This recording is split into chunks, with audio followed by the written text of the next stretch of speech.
Hi hello അസ്സലാമു അലൈക്കും. ഇന്ന് എൻ്റെ വീട്ടിൻ്റെ മുറ്റത്ത് ഒരു ഓണച്ചന്ത ഉദ്ഘാടനമായിരുന്നു. അങ്ങനെ ഞാൻ ശരിക്കും ഇതേ ദിവസം കഴിഞ്ഞ വർഷത്തെ ദിവസത്തെക്കുറിച്ചാണ് പറയാൻ ഉദ്ദേശിക്കുന്നത്. അന്നായിരുന്നു ആ ദിവസം എനിക്ക് ഒട്ടും മറക്കാൻ പറ്റാത്തൊരു ദിവസമാണ്. എൻ്റെ വീടിൻ്റെ തൊട്ട് ഫ്രണ്ടിലായിട്ടാണ് ഓണച്ചന്ത. ഗേറ്റ് തുറക്കുന്നത് ഇറങ്ങുന്നത് ആ ചന്തയിലായിട്ടാണ്. ഞാനങ്ങനെ സാധാരണ അങ്ങനെ ചന്തയിൽ പോയി ഇരിക്കാറുണ്ട്, ഇരുന്ന് കച്ചവടമൊക്കെ ചെയ്യാറുണ്ട്. അങ്ങനെ കഴിഞ്ഞ വർഷം ഇതുപോലെ എൻ്റെ മക്കൾ രണ്ടുപേരും രണ്ട് പള്ളിയിൽ നിന്ന് പഠിക്കുവാണ്. അങ്ങനെ രാവിലെ എൻ്റെ കുട്ടികളെ വീട്ടിൽ എനിക്ക് കൊണ്ടാക്കി അവൾ വരും. എൻ്റെ വീട്ടിൽ എൻ്റെ മൂത്തത്താരം ഹസ്ബൻഡ് അവരെ വല്യപ്പ വീട്ടിൽ കൊണ്ട് ആക്കി തരും. അപ്പോൾ അവർ വരുന്നൊരു പ്രതീക്ഷയിലാണ് ഞാൻ കുട്ടികൾക്ക് ഫുഡൊക്കെ ഉണ്ടാക്കി കൊടുക്കാൻ വേണ്ടിയിട്ട് ഞാനിങ്ങനെ തിരക്കിട്ട് നിൽക്കുകയാണ് ചെയ്തത്.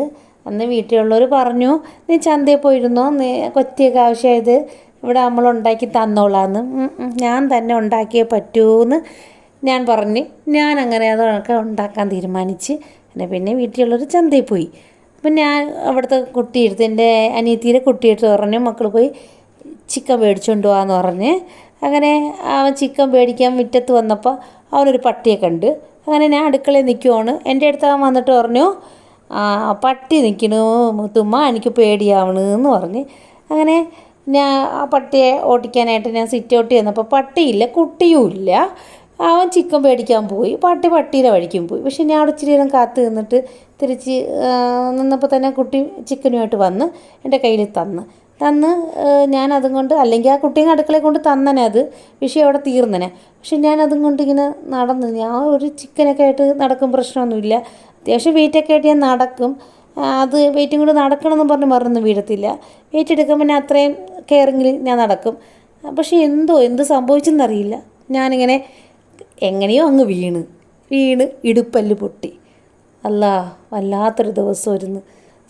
മറക്കാൻ പറ്റത്തില്ല. അത്രയേറെ വേദന ഉണ്ടാക്കിയ ദിവസമാണ്.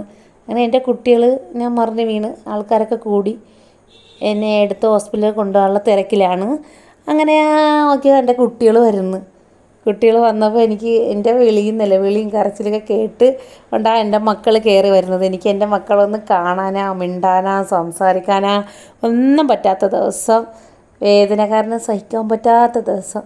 അങ്ങനെ ആംബുലൻസ് വിളിച്ച് ആംബുലൻസിലാണ് എന്നെ കൊണ്ടുപോയത്. പിന്നെ 2 ദിവസം കൂടെ കഴിയുമ്പോൾ ഓണമാണ്. പിന്നെ 2 ദിവസം കൂടെ കഴിയുമ്പോൾ നബിദിനമാണ്. ഇതെല്ലാം നമുക്ക് മിസ്സ് ചെയ്ത്. പിന്നെ എൻ്റെ മക്കളൊക്കെ നബിദിനത്തിന് പോയി തിരിച്ച് വന്നപ്പോൾ അവന് കുറച്ച് മുട്ടായി കിട്ടും, ധാരാളം മുട്ടായി കിട്ടും. ആ മുട്ടായി എല്ലാം അവൻ കഴിക്കാതെ സൂക്ഷിച്ച് 3-4 ഫ്രൂട്ട് കിട്ടി.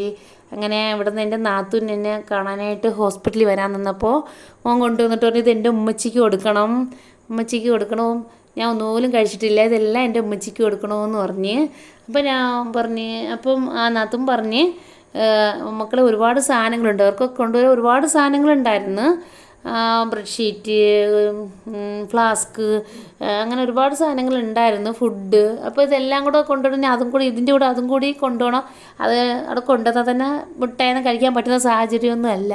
അപ്പം അന്നും കഴിക്കാൻ ഉമ്മയ്ക്ക് പറ്റൂല, മക്കളെയൊന്നും ഇപ്പോൾ കൊണ്ടുപോകാൻ പറ്റൂല. അതുകൊണ്ട് ഇല്ല, ഇത് ഉമ്മ കൊടുത്തേ പറ്റുള്ളൂ എന്ന് പറഞ്ഞ് ആ മോൻ കൊടുത്തു വിട്ട്. ഒരുപാട് സന്തോഷമാണ് അത് കിട്ടിയപ്പോൾ, സങ്കടമാണ്, അതിൻ്റെ അപ്പുറം ഭയങ്കര വേദനയായിരുന്നു. പിന്നെ അങ്ങനെ പിന്നെ എന്തോ അങ്ങനെ ഈ വീഡിയോയിലൊരു മുളക് തിന്നുന്ന ആക്ഷനൊക്കെ കാണിച്ചൊരു കുട്ടി കാണുന്നുണ്ടല്ലോ. ആ കുട്ടി എൻ്റെ അനിയത്തിയുടെ മോളാണ്. പാവം നല്ല കുട്ടിയാണ്. അവൾ എൻ്റെ അനിയത്തി ഒരു ദിവസം പോലും മിസ് ചെയ്ത് നിന്നിട്ടില്ല. പക്ഷേ എന്നെ ഹോസ്പിറ്റലിൽ കൊണ്ടുപോയപ്പോൾ അവൾ കരയാതെ നിന്ന്. അന്ന് മുതൽ അവൾ ഹോസ്പിറ്റലിൽ നിന്ന് വരുന്നത് വരെ അവൾ കരയാതെ നിന്ന്. പിന്നെ അവളെ കൂടെയുള്ളൊരു കുട്ടിയുണ്ട്, 4ാം ക്ലാസ് പഠിക്കുമോ, മോനെന്നും കരച്ചിലായിരുന്നു, ഉമ്മയെ കണ്ടില്ല എന്ന് പറഞ്ഞ്. ഈ കുട്ടിയാണെങ്കിൽ ഞാൻ മൂത്തുമ്മായും കൊണ്ട് ഉമ്മച്ചി ഹോസ്പിറ്റലിൽ പോയിരിക്കുകയല്ലേ, അവിടെ ഞാൻ കരയത്തില്ല, മൂത്തുമാരുടെ കൂടെ ഉമ്മ നിൽക്കേണ്ടതുണ്ട്, അതുകൊണ്ട് ഞാൻ കരയില്ല എന്ന് അവൾ സ്വയം ഇങ്ങനെ കാര്യങ്ങളൊക്കെ പറയും. അതിലൊക്കെ എനിക്കൊരുപാട് സന്തോഷമുണ്ട്. പക്ഷെ അവളെപ്പോഴും കരയുന്ന കുട്ടിയായിരുന്നു. പക്ഷേ അന്ന് എൻ്റെ അനിയത്തിൻ്റെ കൂടെ വന്നതിന് ശേഷം അവൾ കരഞ്ഞില്ല. അവളെല്ലാ സാഹചര്യത്തിനും അഡ്ജസ്റ്റ് ചെയ്ത് നിൽക്കുകയൊക്കെ ചെയ്തു.